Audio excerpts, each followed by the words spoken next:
You're listening to the Mississippi Outdoors Podcast. I'm your host, Matt Wyatt. And today we're talking with the author of this book, The Scoutmaster. His name is Brooks Eason on the show today. Mississippi Outdoors is sponsored by Entergy Mississippi. Entergy is building a stronger and cleaner grid to power a brighter future and protect our great outdoors for generations to come. You're listening to the Mississippi Outdoors Podcast. I'm your host, Matt Wyatt. Today on the show, author Brooks Eason. And Brooks, welcome to the show. And I guess it hasn't always been author Brooks Eason. Before that, it was something else. What was it, Brooks Eason? Lawyer Brooks Eason. Scoundrel Brooks Eason. Well, juvenile delinquent Brooks Eason. You want me to take it all the way back? Yeah, take it all the way back. Yeah, well, my adoption file, I was adopted as an infant.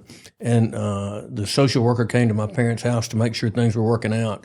And she described me in her notes as a husky child who jabbered constantly. And some people say, nothing changes. Nothing has changed. Nothing changed. That's great. Jabbering constantly. Yeah. Well, thank you for having me. No, I was really glad for you to be here because you've written multiple books, but there's one called The Scoutmaster, and it involves a specific gentleman who was a scoutmaster and a lot of camping stories and that kind of thing, which is near and dear to our heart at Mississippi Outdoors and the Mississippi State Parks. And we just wanted to ask you about it. So start me off right there. Tell me, a little bit about The Scoutmaster. We've got it here on the table and what that book is about. Okay. The Scoutmaster is was my father. He died 12 years ago. He was an Eagle Scout in 1939 in Tupelo and Troop 12. He came back from the Navy after the war. The incumbent Scoutmaster was also the high school principal. And he asked Daddy if he would help out for a few months. And the few months turned into about 730, 61 years. Wow. So Daddy was the head Scoutmaster. The principal bowed out pretty quick. He thought Daddy's got it under control and he'd go back to the high school. And so he was the head Scoutmaster starting in the spring of 1947 and stepped down as head Scoutmaster in the early 90s when he was 70. So 45 years as head Scoutmaster, but then he kept on as an assistant. And the last time he went camping with the troop was in January of 2008. 2 months after he turned 86. Oh, wow. Wow. Not a lot of 86-year-olds camping. No. And not with a big scout troop either, I would imagine. That's pretty rare. Yeah. You say 61 years all total? Yeah, or within a couple of months of 61 years. Mm-hmm. I don't know the precise month he started. Okay. But I know he was doing it in the spring of 1947. Starting in 47 with the same troop all those years in Tupelo, Mississippi. Same troop, yeah. So I'm assuming you then came up going on some of those camping trips with him. I'm an Eagle Scout, and it would be a scandal if I were not. Yeah, sure. So, and he talked about stepping down when I got my Eagle and got out of the troop, which was in 1972, and he'd been doing it for 25 years exactly. When I got my Eagle, would have been kind of logical, but instead he did it for 35 more years. So, wow. How about that? Where would you camp and where would he camp on these trips? Sometimes we would go to people's farms. We would go to places close to Tupelo. We had some regular camping trips. We went to Tishomingo State Park every October and built a rope bridge across Bear Creek.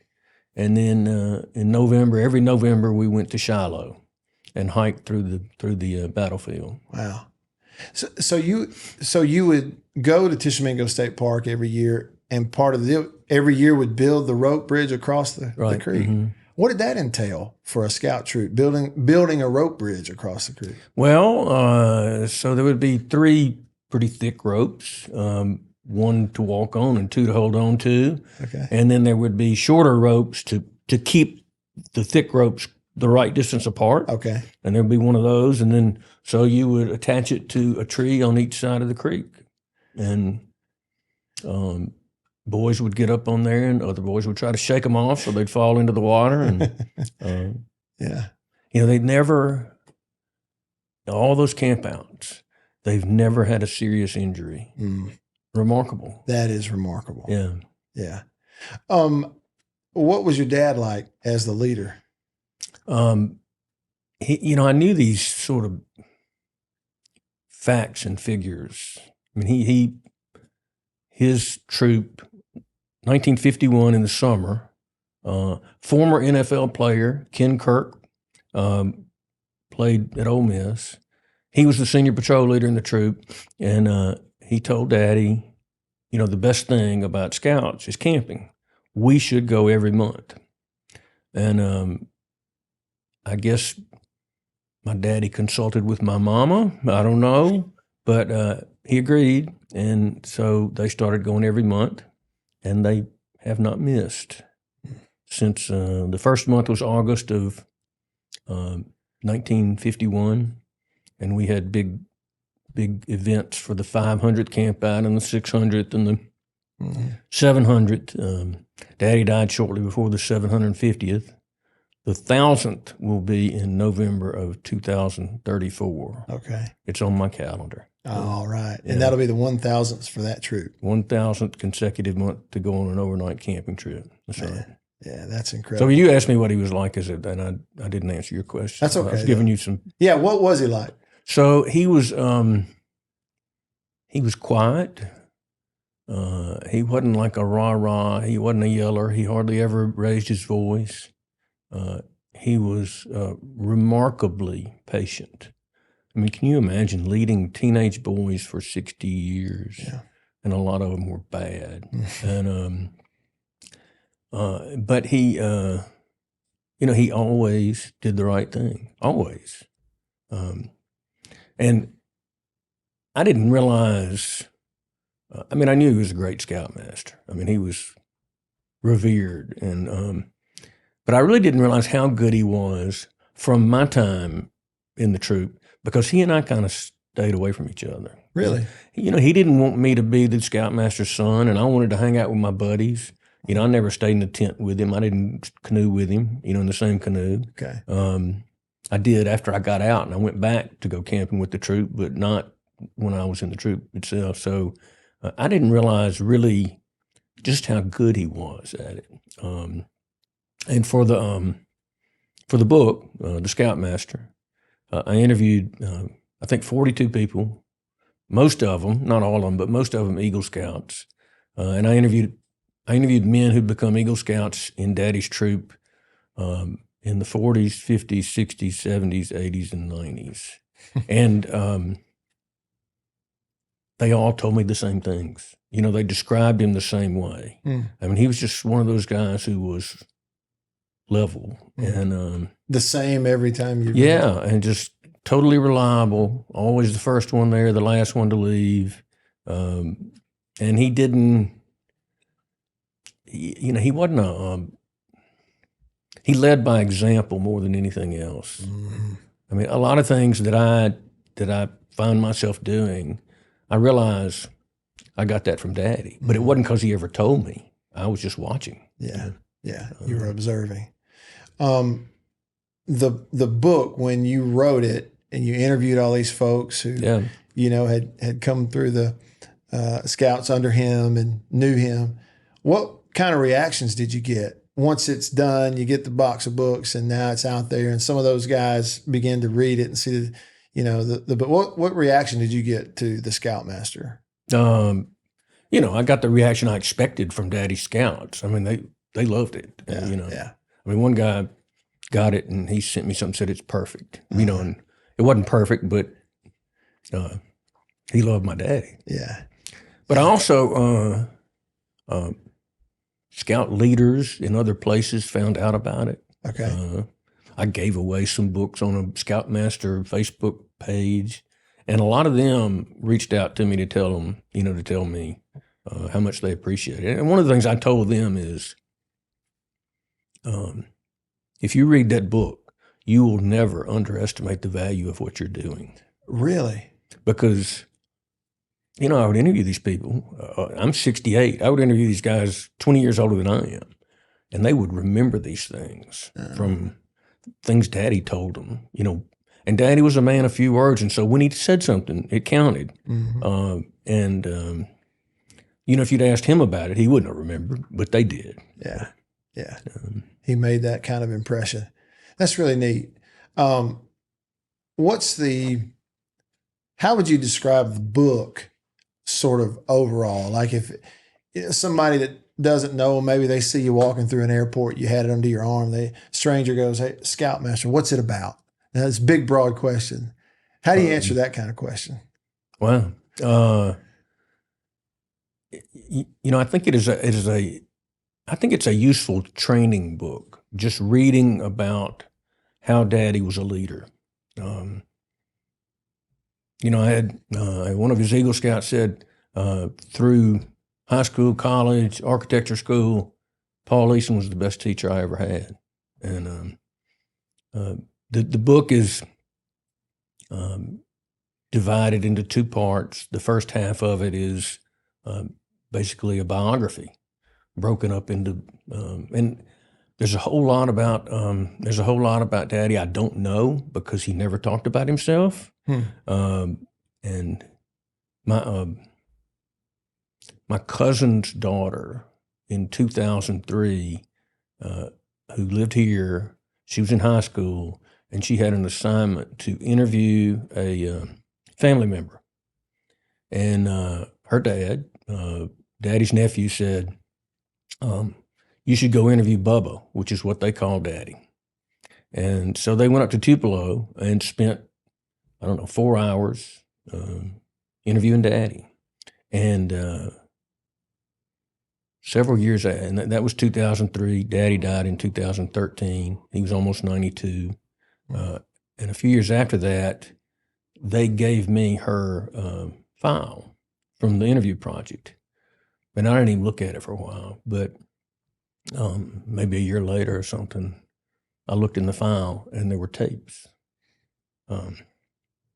Audio tapes. Yes. So you were able to listen to. So I got to listen to Daddy. Wow. And I learned all these things I didn't know because I never asked. And if I'd asked, he'd have told me. But I was a self-involved teenager, and then after I got grown, I was busy, and so I learned a lot of things. That's incredible. So I think for people listening from Tupelo or, have been through there, it won't be lost on them. Some will put the connection, go Brooks Eason, Paul Eason. There's an Eason Boulevard. I wonder if in Tupelo, it's a major road. I wonder if that's the same Easons. Eason Boulevard is actually my grandfather, who was on the city council. It was in the board of aldermen for 24 years, and he was president of People's Bank, now Renaissance, for a long time.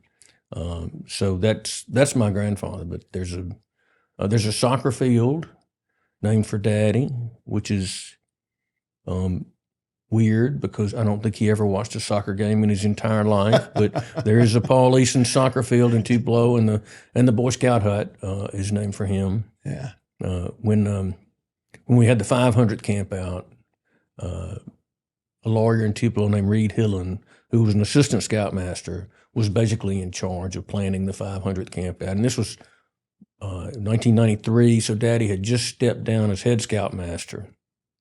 And people came, from all over the country for the 500 camp out. And he called me up and said, "We want to do something nice. We're going to pass the hat and all of your daddy's eagles, and we want to do something nice. And we're thinking about a bronze bust of your daddy to put outside the scout hut."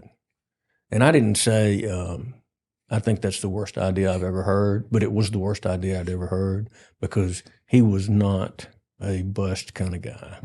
And so, being the selfish sort, I said, why don't we send him on a raft trip to the Middle Fork of the Salmon River in Idaho and let anybody else go on their own nickel. And so in the summer of 1994, we had 36 people who rafted the Middle Fork of the Salmon together. It was a fitting gesture. Yeah. Instead of a bust. Yeah. Right. Yeah. It was a terrible idea. That's great. The Scoutmaster, you wrote that one. You've written now 7 books Exactly. total. Good for you. Yes. And there's another in the line of books you've written that involved a lot of camping. My first book, Travels with Bobby, is about hiking trips to the West with my best friend, Bobby. You know, I stole the title from Steinbeck, Travels with Charlie, but it's Bobby instead. So he and I started going on hiking trips out west 29 years ago. Okay. We're going canoeing next week, so we're still... I probably won't be camping when I'm 86, but I'm camping when I'm 68. Well, you say that, but Yeah. we'll see. We'll see. We'll see. How do you go from, all right, kid growing up in Tupelo to deciding I'm going to be a lawyer? All right, that was the first step that led you here. So take me back to that. What was that all about? When did you decide you wanted to be a lawyer? You know, I think I decided I wanted to be a lawyer because I knew I didn't want to be a doctor. We didn't have any lawyers in the family. I didn't, you know, I'd watched Perry Mason. I already liked to write, and I majored in political science, and there weren't a lot of political science shops on the corner where I could have gone to work. Yeah, right. So, did you grow up an Ole Miss fan?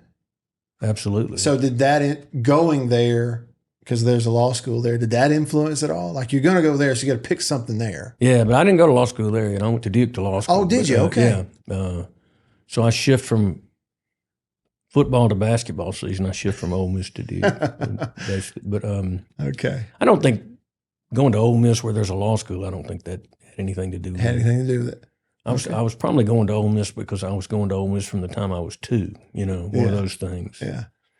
You'll like this. So Daddy went to Ole Miss. He and I are fraternity brothers. And he was a junior. Junior? Yeah. He was a junior when Japan attacked Pearl Harbor. Mm. And so he graduated early. He upped his course load, graduated early. Volunteered for the Navy. He was a pilot. He was a good teacher already, and they made him a flight instructor. And he appealed the decision. He didn't get into the Navy to, you know, hang out in America. He wanted to go to the Pacific. He appealed the decision, and they turned him down. He said he was dumb but lucky. That's something I got from that interview that my cousin's daughter did. This is the part you'll like. He went back for a semester after he got out of the Navy in the fall of '46. And so he was there. You know, he was at Ole Miss a total of 8 semesters, but 5 of them were fall semesters. 5 Ole Miss State games. State won every one. Is that right? State won every one. And then after that, State didn't win. You know, Charlie Connolly came the next year, and State didn't win forever. For a long time, after that. Yeah. How about that? So you missed Charlie Connolly by 1 year? Yeah, exactly. How about that? Yeah. That's really neat. Okay, so back to you. Graduate law school. You have a career. And I guess, did you always want to write a book and just... No. No? No, I mean, no. When I was in law school and I was poor, one Christmas, I gave my parents short stories. And I finished exams, had a few days, didn't have any money. I wrote short stories for them. And the one I wrote for my mother was about the creek that ran beside the vacant lot beside our house where she taught me to fish. The interesting thing is my mother was not an outdoors person. Daddy was always outdoors. Mama loved to fish. Daddy never wet a hook. Didn't care anything about it. So that was the short story for Mama. And the short story for Daddy was about 2 campouts in the fall of 1969. They were the 2 to Tishomingo and Shiloh in October and November. And the 2 campouts happened to coincide with 2 of the most famous Ole Miss football games ever. The game in October, first ever televised NCAA game at night by any 2 teams. And Ole Miss lost 33-32. Archie Manning was a junior. And then like 6 weeks later, November, Ole Miss. Tennessee came to Jackson. Tennessee was, I think, ranked second, undefeated, and Ole Miss beat them 38-0.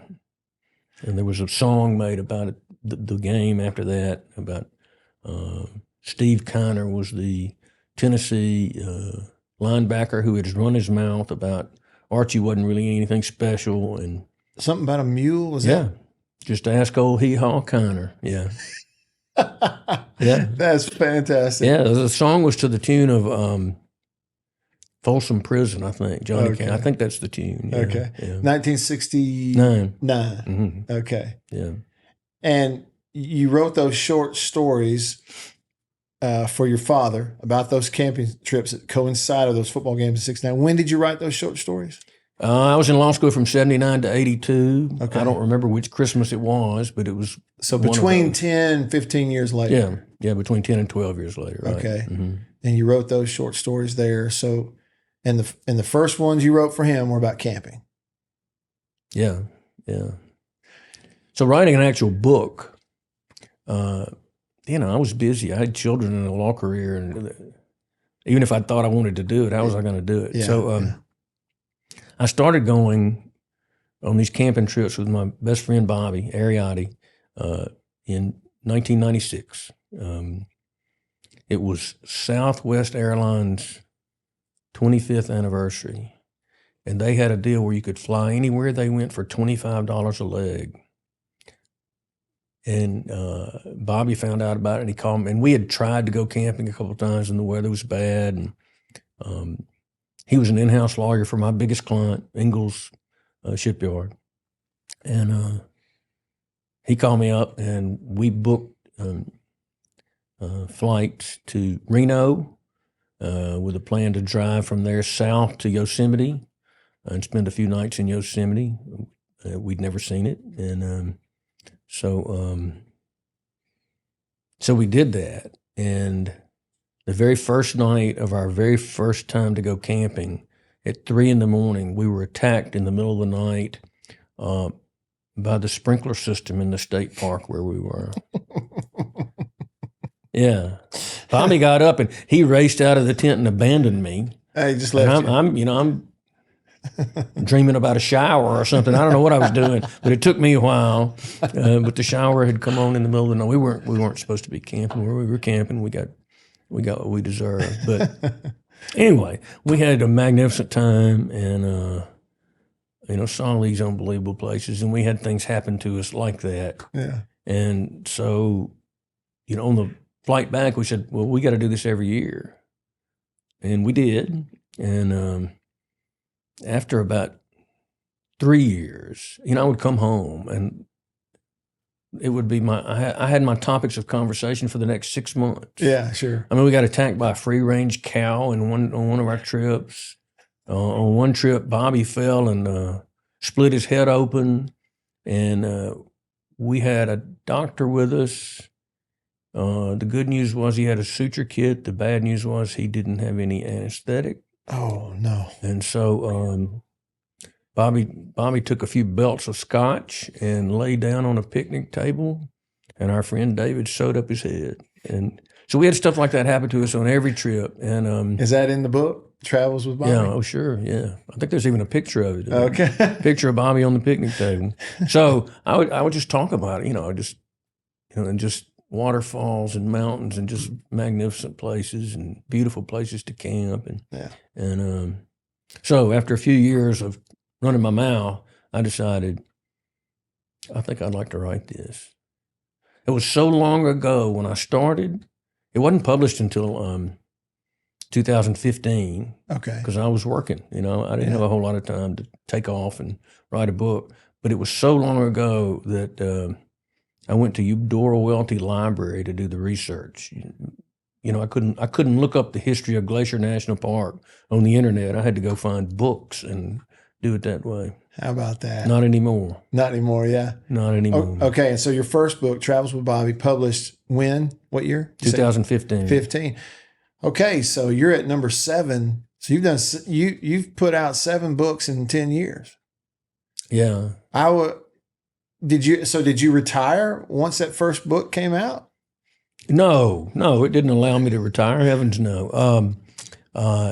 So in almost 10 years ago, I had a stroke, and the doctors thought I had a brain tumor, and I recovered from the stroke, and I didn't have a brain tumor, but it got my attention, and I decided I wanted to work less and write more, and I worked out a deal with my law firm to cut back on time and money, and did that. And so I've done 7 in 10 years, but I've basically done 6 in 6 years. Okay. So Okay. yeah, So the last 6 years, you've kicked it in high gear, basically. I wouldn't say high gears. No, I don't. That sounds prolific to me, honestly. I mean, I don't spend all day writing. Okay. Ever. I hardly ever do anything in the morning other than goof off and walk my dogs. But anyway, I've done a lot more. Yeah. A big shift in priorities. Yes, yeah. And it's, I made a lot more money practicing law than I have writing books, but man, it's more fun. Yeah. And less stressful. Yeah. And when you get a book, golly, it's just. Okay. And you had that experience that I remember everything, the 7th book, you had that experience of really recently, didn't you? Open a box, out they come. Yeah. So I remember everything. There's a lot of John Prine music in the new book, which is a novel. It's really my first pure novel. A lot of outdoor stuff and camping stuff in there, but I made them up. So anyway, I Remember Everything is the title of John Prine's last song. You can't copyright a title, so I stole the title, and my wife Carrie and I host house concerts. We've done more than 50. Great fun. And we had one 2 weeks ago with a great singer-songwriter named Elliot Bronson. And about a week before he was to come play for us and our friends, we usually have about 40 people, I sent him an email. I said, "Hey, Elliot, would you do me a favor?" And he said, "Sure, what?" And I said, "Would you learn I Remember Everything and play it for me?" And he said, "I already know that one. I've played it a bunch of times." Mm-hmm. So the first shipment of my new books showed up on Wednesday. I showed remarkable self-discipline and didn't open them. And yeah, it is pretty. Yeah, oh yeah, that's tough. I mean, when the first books come, man, it's cool. You wanted to get that box cutter out and dive in. Yeah. So I waited until the beginning of the house concert, and I introduced Elliot, and then I pulled out a knife and opened the box and pulled out a book, and so all of our guests and I saw it for the first time at the same time. And I read the last few chapters of the epilogue. The epilogue, by the way, is set Shiloh Military Park. Mm. Read the last few paragraphs of the epilogue, and then Elliot sang "I Remember Everything." It was pretty cool. That sounds cool. Oh man, it really does. Yeah. Mm-hmm. Well, congrats on the 7th. Thank you. More to come. Yeah, we already laid them out. What's next? I've started one. I've had ideas. I'm not committed to. I've thought about writing a really funny novel set in South Louisiana because there are funny people there, characters, and I've started on that one. I may do that. I might write short stories. I don't know. I don't know. I've been real bad in the past. Because I like to write and I don't really like to market, and I'm not good at it. And so I'll finish a book, the book gets published, and I need to be focused on, convincing people to buy my book and read my book. And instead I start writing another book. So I'm trying to do better now. So I'm not writing anything except Facebook posts to persuade people to buy my book. Where do I look at a camera? Buy my book and read it. Brooks, do you have a favorite place to go camping in Mississippi? In Mississippi, probably Tishomingo. I also like to canoe. I've canoed the Okatoma a bunch of times and other rivers. Definitely. I've canoed the Pearl River, right through Jackson. Have you? Yeah. You could. I used to live on a creek that ran to the Pearl, and I could go out to the spillway, put in, paddle down, turn into the creek, and then drag my canoe up to the house. But I love the mountains, and we don't really have mountains. Right. Yeah, I've been to Rocky Mountain National Park, Glacier, and all those. Fantastic. Yeah. When you were talking about your Scoutmaster, it made me think a lot about my Scoutmaster and some of the things you said about just having so much patience for young men. I guess it's something that I never had thought about until now. And I can't tell you a lot about my Scoutmaster, Philip Brown, but I can tell you like what he did not do. Yeah. And I think almost that carried more weight than the things that he did do, because to just like, I guess, how to know how to like appropriately act. And I don't know. And a lot of those values were kind of like, always being honest, owning up to your mistakes, and doing the right thing, even if it inconveniences you. And those were all things that I really took away from Boy Scouts growing up. And friends that I made along the way are friends I still have today. And I can't imagine the amount of lives that your dad was involved in. All those years. It's one of the things that I took away from these interviews that I really had not thought of is the ripple effect. Not just the people he affected, but then the people they affected. Mm-hmm. One of his, now I'm not going to be able to remember his name, Richard Condrey was the senior patrol leader when Daddy got engaged to my mother. He was the Scoutmaster for 3 years before he married my mother. And when he got engaged, Richard, who was maybe 15, scheduled a meeting with my mother.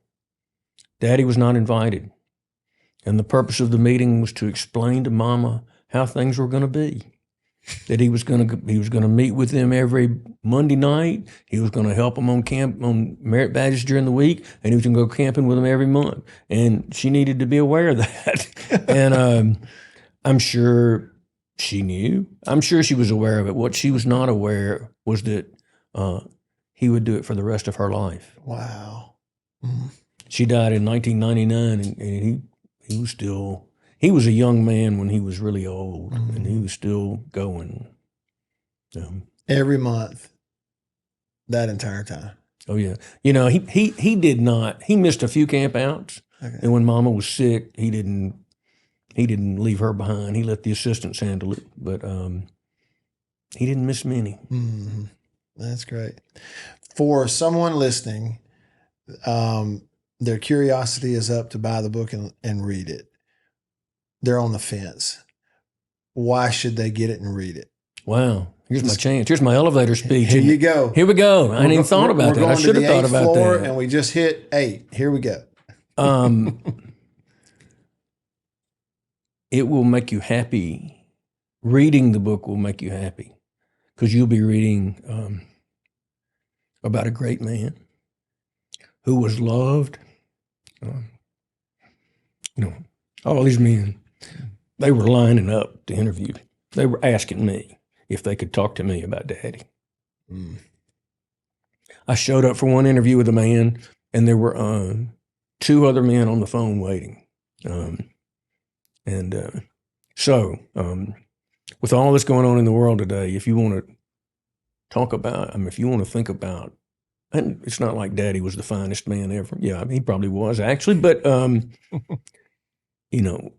as much bad as we see in the news these days, it's good to escape from that and read about good and good people. And, whether you're interested in camping or the Boy Scouts or not, I think you know, I mean, a lot of women have told me they loved the book, and I think, you know, if you're a young person, you can learn leadership from the book, and if you're an older person and you read that book, one thing that you'll realize is they're always watching. The kids are always watching. Whether you think they are or not, they are seeing what you do. And if you're in a leadership position and you do something, they probably think it's okay. And if it's not, they might still think it is. And so, you know, be aware of that. You know, Daddy had no temper at all. And when tough things happen, it was never about, this is your fault. Why'd you do this? It was always, how are we going to solve it? We went on a canoe trip when I was in the troop on Bear Creek, and that goes through Tishomingo State Park, and I had a broken arm. I broke my arm in a sledding accident. That doesn't happen too often in Mississippi, but it happened to me. And so you couldn't go on the canoe trip until you were 13 and a half. Scouts, you can get in when you're 10 now, but it was 11 then. But, you know, the little bitty scouts just were too small to go on the canoe trip.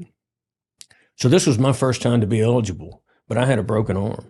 And I was not going to be stopped. And I talked Daddy into letting me go. I talked my doctor into letting me go. I talked two of my buddies into letting me sit in the middle of the canoe without being able to paddle. And the water was already close to too high. A bunch of people capsized, turned over the first day, including Daddy, but not me. And it rained that night. The river rose several more feet, and it really was not safe. Everybody who turned over the first day wanted to bug out. All of us who hadn't wanted to press on, but we were not very wise. So Daddy said, you know, we gotta bug out, and we had to carry those canoes and all of our equipment, and we had to. You know, Daddy hiked up to, this is, of course, a long time before cell phones. He hiked up to some farmhouse and called collect, and parents arranged to drive to wherever we were in the middle of nowhere in northeast Mississippi. And we had to carry our canoes and all the gear up this cliff and then across this cow pasture that was muddy. It had rained a lot. And I remember I had to be on the right, when carrying canoes up across that cow pasture, I had to be on the right side of the canoe so I could use my left hand because I had a cast on my right arm. How about that? Yeah. The Scoutmaster and Travels with Bobby and the new book, I Remember Everything, and all at brookseason.com is the best place to send folks. brookseason.com. brookseason.com will work. I have 4 other books. One of them is Fortunate Son is my memoir. I mentioned that I was adopted. Another thing I found in my adoption file was that the people at the maternity home in New Orleans who decided that my parents would be my parents did so in part because they thought I would look like Daddy. And I don't look anything like Daddy, but I'm glad they thought I would. That's great. So Fortunate Son's about my adoption as an infant and, you know, the wonderful life my parents gave me, and my discovery of the identity of my birth mother when I was almost 50, and how I nearly got really, really rich, but didn't, because she was from a really, really rich family, and I was a potential heir, and I lost out on a technicality. But not until after some lawyers came looking for me. And, there was litigation about my name when I was born was Scott Francis. I didn't know that. I like my new name better. But it was Scott Francis. My birth mother's name was Julie Francis. She died a long time before I knew she was my birth mother. But these lawyers came looking for me because I was a potential beneficiary of a trust established by her fabulously wealthy grandfather. who owned oil and gas wells all over America, and the only facility in North America that made fluoride for toothpaste. Yeah, I never found out how much it was, but I think it would have been enough. Enough. Yeah. To kick back. Yes. And to find out what the technicality is, I need to go read the book. Fortunate Son. Fortunate Son was a finalist for nonfiction book of the year by the Mississippi Institute of Arts and Letters in 2020. And because it was in 2020 and some people have contested things that happened that year, I claim that the election was rigged and I really should have won. But I didn't. And that's you. That's a picture of little bitty Brooks on the cover. Yeah, 3 years old. 3 years old. That cap that I'm wearing on the cover, I think would fit me now. It probably would. Yeah. You don't still have it, do you? No, I don't know what happened to it. But there are a bunch of pictures. It had to have been Daddy's, but I loved it, evidently. Yeah. I don't remember loving it, but Yeah. there are a bunch of pictures of me wearing it. He is Brooks Eason. You can go to brookseason.com. Travels with Bobby. There's a lot of camping in there. Fortunate Son. Bedtime with Buster. It's about a great dog. The best dog. The best dog. Also others, Trigger Warning, Redemption, the new one, I Remember Everything, and of course what we covered today, the Scoutmaster. And that's your dad, Paul Eason, on the cover. You can find all of that right there. Brooks, thank you for being here. Thank you for having me. I love bragging about my daddy. Yeah, I can tell. Well, thank you for sharing with us. And thank you all for listening here on the Mississippi Outdoors Podcast, and we'll see you outdoors.